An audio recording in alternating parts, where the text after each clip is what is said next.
billahi minasyaitonir rajim. Bismillahirrahmanirrahim. Assalamualaikum warahmatullahi wabarakatuh. Alhamdulillahirabbil alamin wassalatu wassalamu ala rasulil amin sayyidina Muhammadin ibn Abdillah wa ala alihi washabihi wa man walah. Allahumma shalli ala Muhammad wa ala ali Muhammad kama shallaita ala Ibrahim wa ala ali Ibrahim wa barik ala Muhammad wa ala ali Muhammad kama barakta ala Ibrahim wa ala ali Ibrahim fil alamin innaka Hamidul Majid. Allahumma inna nas'aluka ilman nafi'a wa rizqan thayyiban wa amalan mutaqabbala wa dinan qayyima wa yaqinan sadiqa wa imanan kamila. Amin amin amin ya rabbal alamin. Amma ba'd. Baik, alhamdulillah summa alhamdulillah. Insya-Allah pagi ini kita sambung lagi bacaan bersama, masih lagi surah Al-Mu'minun. Surah Al-Mu'minun kenapa dimulakan dengan menceritakan perihal 6 ataupun 7 sifat orang mukmin. Siapa tu? Kitalah. Insya-Allah kitalah nak jadi orang mukmin. Ambil. Adakah 6 7 sifat je orang mukmin? Taklah. Banyak lagi sifat-sifat lain orang mukmin dalam penjelasan lain, tapi dalam surah ni dimulakan dengan 6 atau 7 sifat orang mukmin. Begitu. Ini kita jumpa lagi bab amalan dan sebagainya, sebuah hadis daripada Muaz bin Jabal. Menarik ini insya-Allah. Ada hadis mana Rasulullah ceritakan benda baik-baik, tapi Muaz bin Jabal kata, Rasulullah kata, jangan cerita ke orang. Takut orang lawa. Nanti kita tengok kenapa. Adakah Rasulullah menghalang orang untuk tabligh menyampaikan? Kita tengok bincang sikit Ini menyambung lagi cerita perihal Nabi Nuh. Nabi Nuh, baca bagaimana Nabi Nuh ni lamanya berdakwah 900 lebih tahun, 950 macam tu. Sikit je yang menerima seruan untuk mentauhidkan Allah dan tidak mensyirikkan Allah. Anak isteri pun tak masuk. Begitulah lagu Raihan tu kan, iman tak boleh jual beli, tak boleh download, tak boleh apa, betul lah tu. Betul sangatlah lagu tu. Kau pernah dengar ke tak pernah dengar tak tahulah, lagu tu lama sangat. Jadi macam itulah. Para nabi ni pun, para nabi pun ada isteri yang mungkar kepada dia. Ada anak yang mungkar kepada dia. Kita tahu. Cerita kaum Nabi Lut pun sama, dan cerita Nabi Nuh pun sama. Jadi tugasan kita menyampaikannya. Satu lagi nak ambil iktibar daripada Nabi Nuh ni dan juga nabi-nabi lain jugalah, ialah perihal betapa ramainya masyarakat yang tak nak ikut. Sebab tu ada sahabat berdoa, jadikanlah aku ni di kalangan orang yang sedikit. Apa maksud orang sedikit tu? Sikit je nanti orang masuk syurga berbandingkan dengan orang-orang yang masuk neraka. Nak ambil pengajaran daripada dunia sekarang ni, gitu jugalah. Sikit sangatlah saf yang berbaris pagi-pagi subuh kat masjid tu berbandingkan majlis-majlis lain. Maghrib pun sikit, isyak pun sikit, zuhur pun sikit, asar pun sikit. Majlis ilmu apatah lagi sikit dia orang pergi majlis ilmu. Tapi kalau beratur beli tiket mak kilau, juta-juta. Hebat manusia.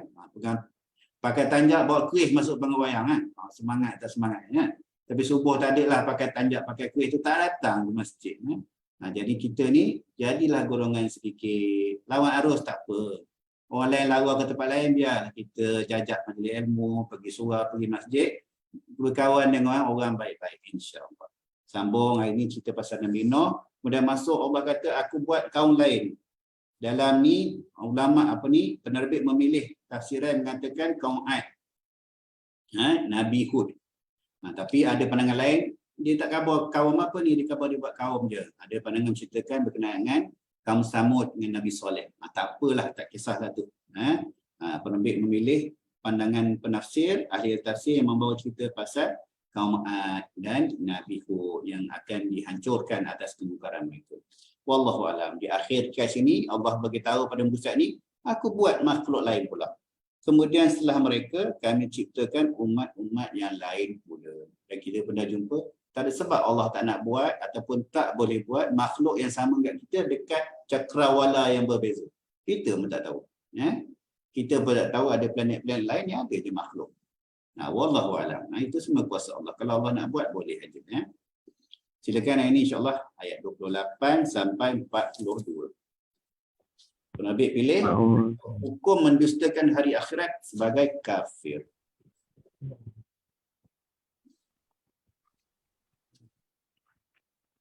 A'udzu billahi minasyaitonir rajim.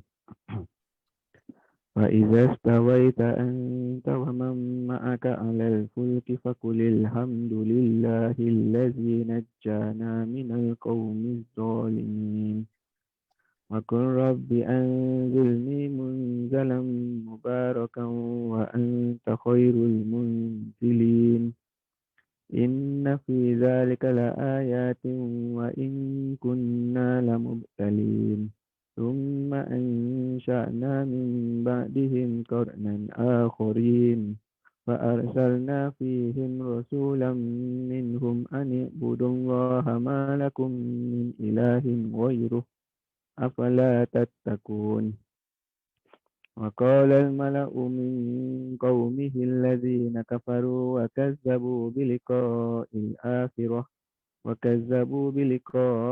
الآخرة وأترفناهم في الحياة الدنيا ما هذا إلا بشر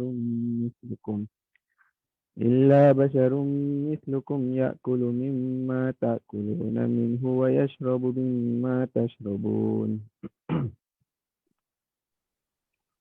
ولئن أطعتم بشرا مثلكم إنكم إذا لخاسرون أيعدكم أنكم إذا متم وكنتم ترابا وعظاما أنكم مخرجون هيهات هيهات لما توعدون إن هي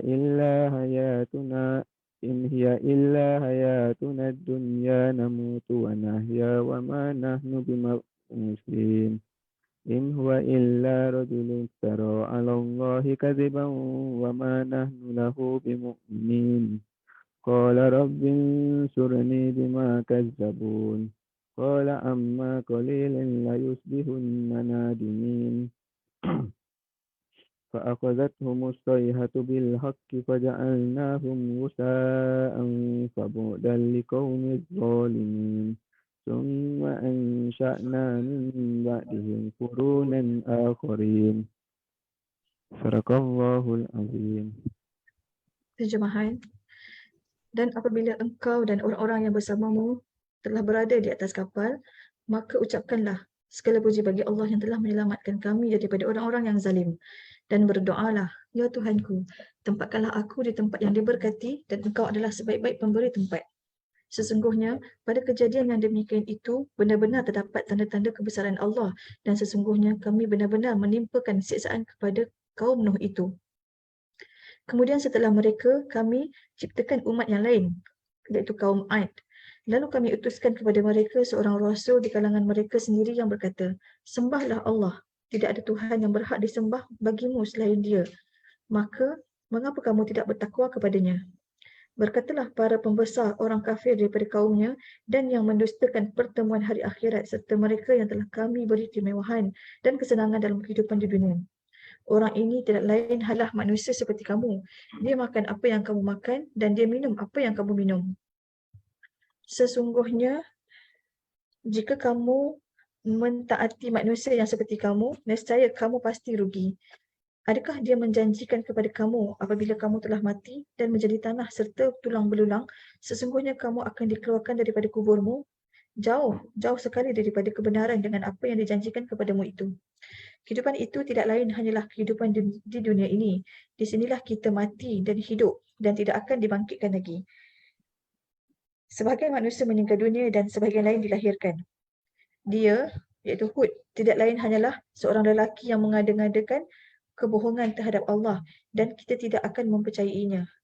Hud berdoa, ya Tuhanku, tolonglah aku kerana mereka mendustakan aku. Allah berfirman, tidak lama lagi mereka pasti akan menyesal. Lalu mereka benar-benar dimusnahkan oleh suara yang menggemparkan dan kami jadikan mereka seperti sampah yang dibawa banjir. Demikian buruknya akibat mereka sehingga mereka tidak berdaya sedikit pun. Tidak ubah seperti sampah yang dihanyutkan banjir padahal mereka bertumbuh besar dan kuat. Maka binasalah bagi orang-orang yang zalim. Kemudian setelah mereka kami ciptakan umat-umat yang lain pula. Tafsir Jalalain. Fa'arsalna fihim rasulam minhum. Lalu kami utus Nabi Hud alaihi salam kepada mereka seorang rasul daripada kalangan mereka sendiri. An ya'budullaha ma lakum min ilahin ghairuhu afala tattaqun. Dia berkata kepada mereka, sembahlah Allah olehmu, sekali-kali tidak ada Tuhan selain daripadanya. Mengapa kamu tidak takut kepada azabnya? وقال الملأ من قومه الذين كفروا وكذبوا بلقاء الآخرة. Dan berkatalah pemuka-pemuka yang kafir di antara kaumnya dan yang mendustakan pertemuan dengan hari akhirat itu, tempat mereka kembali kelak. Wa atrafnahum. Kami berikan nikmat kepada mereka. Tafsir Ibnu Kathir. Allah Subhanahu Wa Taala memberitahukan bahawasanya setelah kaum Nabi Nuh alaihi salam, dia pun menciptakan umat yang lainnya. Ada yang mengatakan bahawa yang dimaksud dengan umat tersebut adalah kaum Ad, kerana mereka itulah yang datang setelahnya. Tetapi ada pula yang mengatakan bahawa yang dimaksud dengan kaum itu adalah kaum Thamud. Ia berdasarkan pada firman-Nya. Lalu mereka benar-benar dimusnahkan oleh suara yang mengguntur. Surah Al-Mu'minun ayat 41. Allah Subhanahu Wa Taala pun telah mengutuskan seorang rasul pada mereka daripada jenis mereka sendiri. Lalu dia menyuruh mereka untuk beribadah kepada Allah semata-mata yang tidak lagi sekutu baginya. Tetapi mereka mendustakannya, menentangnya dan menolak untuk mengikutinya disebabkan dia manusia biasa seperti mereka. Mereka menolak untuk mengikuti seorang rasul yang berasal daripada manusia biasa. Lalu mereka pun mendustakan hari pertemuan dengan Allah pada hari kiamat, serta mereka mengingkari bahawa jasad mereka akan dikembalikan pada hari kebangkitan. Kemudian mereka berkata, adakah dia menjanjikan kepada kamu bahawa apabila kamu telah mati dan menjadi tanah dan tulang belulang, sesungguhnya kamu akan dikeluarkan daripada kuburmu, jauh-jauh sekali daripada kebenaran, apa yang diancamkan kepada kamu. Surah Al-Mu'minun ayat 35 hingga 36. Iaitu jauhlah hal seperti itu. Dia tidak lain hanyalah seorang lelaki yang mengada-adakan pembohongan terhadap Allah. Surah Al-Mu'minun ayat 38. Iaitu pada apa yang dibawanya berupa risalah, peringatan dan berita tentang kebangkitan. Dan kita tidak akan mempercayainya. Dia Hud berdoa, ya Tuhanku, tolonglah aku kerana mereka mendustakan aku. Surah Al-Mu'minun ayat 38 hingga 39. Iaitu utusan tersebut meminta kepada Tuhannya agar mereka diberi kemenangan sambil memohon bantuan kepadanya dalam menghadapi mereka. Sampai akhirnya Allah memakbulkan doa tersebut. Dia Allah berfirman, tidak lama lagi mereka pasti akan menyesal. Surah Al-Mu'minun ayat 40. Iaitu atas tindakan mereka menentangmu dan memusuhimu terhadap apa yang kamu bawa. Lalu mereka benar-benar dimusnahkan oleh suara yang mengguntur. Surah Al-Mu'minun ayat 41. Mereka memang layak mendapatkan perkara tersebut daripada Allah disebabkan kekufuran dan penyimpangan mereka. Riyadhus Salihin. Daripada Muaz bin Jabal radhiyallahu anhu, ketika aku dibonceng Nabi SAW di punggung unta, baginda bersabda, hai Muaz, apa hak Allah Subhanahu Wa Taala ke atas hamba-Nya? Aku menjawab, Allah dan Rasulnya yang lebih tahu.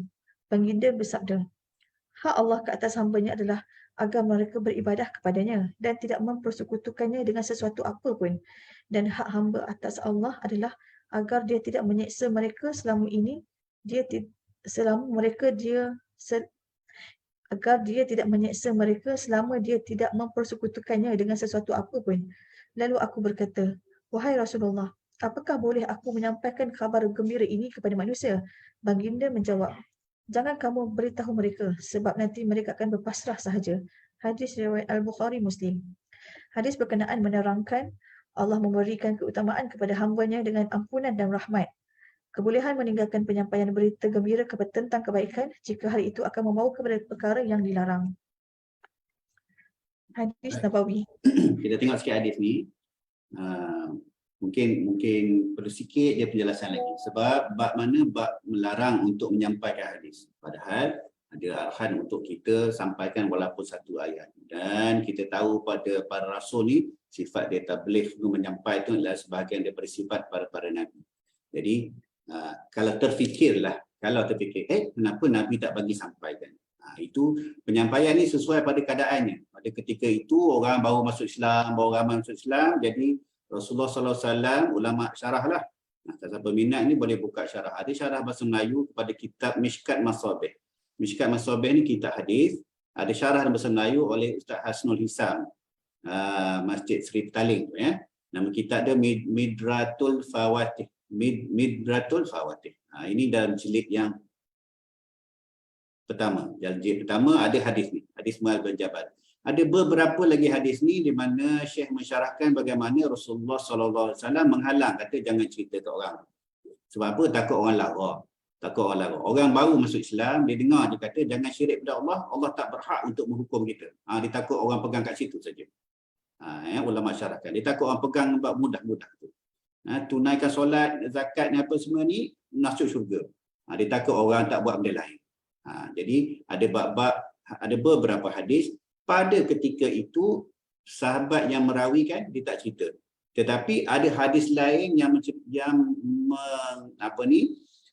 mengarahkan untuk memberitahu, menyampaikan, tak boleh simpan ilmu. Jadi sahabat-sahabat seperti Muaz bin Jabal, Abu Hurairah, dia sampaikan juga hadis-hadis ni masa bila? Ketika ujung hayat mereka. Dia orang dah tua. Dia sampaikan hadis-hadis yang pada awalnya Rasulullah SAW tak bagi sampai. Contohnya hadis Muaz bin Jabal ni. Kata kunci dia, sesuai pada penyampaian tu pada ketika itu. Pada suasana orang ramai baru masuk Islam. Jadi takut mereka lara. Kata penerbit, kebolehan meninggalkan penyampaian berita gembira tentang kebaikan jika hal itu akan membawa kepada perkara yang dilarang. Macam itulah, faham Okay. Sampai sambung hadis kursi. Hadis Nabawi. Daripada Ibnu Abbas radhiyallahu anhuma, sesungguhnya berhala-berhala yang dahulu diagungkan oleh kaum Nabi Nuh di kemudian hari tersebar di bangsa Arab. Wad menjadi berhala untuk kaum Qaub di Daumah Al-Jandal. Suwa untuk Bani Huzail, Yagus untuk Murad dan Bani Gutaif di Jauf, tempatnya di Sabak. Ya'um adalah untuk Bani Hamdan, sedangkan Nas untuk Himyar, keluarga Zulkala. Itulah nama-nama orang soleh daripada kaum Nabi Nuh. Ketika mereka meninggal dunia, syaitan membisikkan kepada kaum mereka untuk mendirikan berhala pada majlis mereka dan menamakan dengan nama-nama mereka. Saat itu berhala-berhala belum disembah hingga mereka meninggal dunia. Kemudian setelah ilmu tiada, maka berhala-berhala itu pun disembah. Hadis riwayat Bukhari. Hadis Qudsi. Daripada Ibnu Abbas radhiyallahu anhu, dia berkata, Rasulullah SAW bersabda, aku pernah bertanya kepada Tuhanku satu pertanyaan yang sebenarnya tidak ingin kutanyakan. Aku berkata, wahai Tuhanku, sesungguhnya sebelum aku diutus, terdapat rasul-rasul daripada mereka. Adakah ada yang engkau tundukkan angin untuk mereka dan ada pula yang dapat menghidupkan kembali orang mati? Dia berfirman, bukankah aku mendapatimu sebagai anak yatim, kemudian aku melindungimu? Bukankah aku mendapatimu sebagai orang yang tersesat, lalu aku memberimu petunjuk? Bukankah aku mendapatimu sebagai orang yang berkekurangan, kemudian aku memberikan kecukupan kepadamu? Bukankah aku telah melapangkan dadamu, dan bukankah aku telah menghilangkan bebanmu? Baginda menjawab, betul wahai Tuhanku. Hadis riwayat At-Tabarani. Alhamdulillah. Wallahu a'lam. Kita pun faham bahawa Allah SWT memang melebihkan ataupun membezakan para rasul, para nabi itu dengan sedikit kelebihan perbezaan antara satu sama lain. Tapi umpama akhlak yang ditunjukkan oleh baginda Rasulullah SAW, walaupun susuk tubuh baginda itu yang terbaik, tapi baginda pun sendiri dia kata janganlah membanding-bandingkan aku dengan para nabi yang lain. Itulah kita dah faham. Wallahu a'lam. Itulah dia, insya-Allah. Besok kita ambil satu lagi bab makanan halal melahirkan amal soleh. Makanan halal melahirkan amal soleh. Hari ini cerita banyak lagi yang akan dikisahkan dalam sini, dalam surah ni berkenaan dengan perihal kaum-kaum yang terdahulu. Kaum-kaum terdahulu sebagai pengajaran lah, sebagai pengajarannya. Wallahualam, yang menarik saya nampak kat sini dalam pengusuhan ni, kalau siapa minat nak baca, bacalah siapa dia Muaz bin Jabal. Muaz bin Jabal, orang muda ni, saya ada cerita sikit orang muda.